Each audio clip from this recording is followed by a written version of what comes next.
Now let's look at non-financial multiples or benchmarks used for the purpose of valuation under the market approach, and also the rationale behind those multiples that we use for the purpose of valuation under the market approach.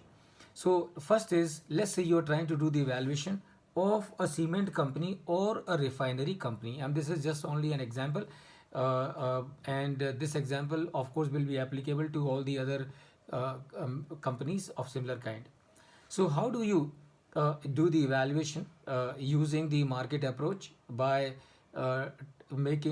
identifying a company which is a comparable company. So you use the multiple EV divided by capacity. EV is your enterprise value divided by the capacity. So this EV capacity multiple you find out, and then what you do? Then you multiply this EV multiple, this multiple uh, uh, by the by the capacity of your target company, and this will give you value of your target company. Likewise, in case if you are doing valuation of an infrastructure company, let's say for example company owning the towers. So what you do, and you identify a company, tower company whose valuation is available. So pick up the enterprise value of that company and identify the number of towers this company is owning. So divide the enterprise value by the number of towers owned by this company. That will give you the value per tower, value per tower. And now what you do? Now you multiply the target company's number of towers with this multiple, and you will arrive at the value of your target company using the EV to tower multiple. And likewise, as we discussed earlier, we can use the enterprise value to bed as a multiple in case of a hospital, or in case of healthcare facilities, or in case of hotel. And in case of power companies, what you can do, you divide the enterprise value by the amount of megawatt, the capacity in terms of megawatt.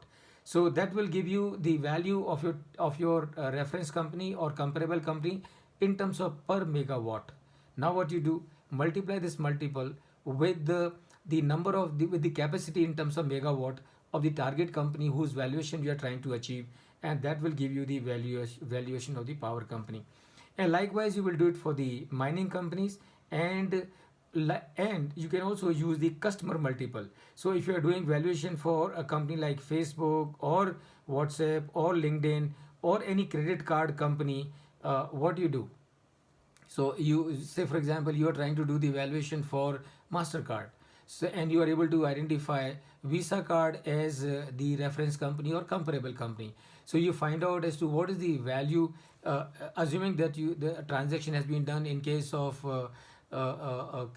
credit card. So find out as to what is the value of this credit card company. Divide that value of of the credit card company by the number of card holders this company has. So this will give you the value of this company in terms of per card holder. And now what you do, you are trying to do the valuation of another credit card company. तो वो जो दूसरी company जिसका valuation करना चाह रहे हैं, find out उस कंपनी के कितने कार्ड होल्डर्स हैं, एंड वो जो number of card holders of your target company, multiply that with the value of per credit card, and then you will get the valuation of the credit card company, and this is known as customer multiple. This is known as customer multiples. So friends, this is how you can do the valuation of a target company using the comparable company multiple method. What we have discussed?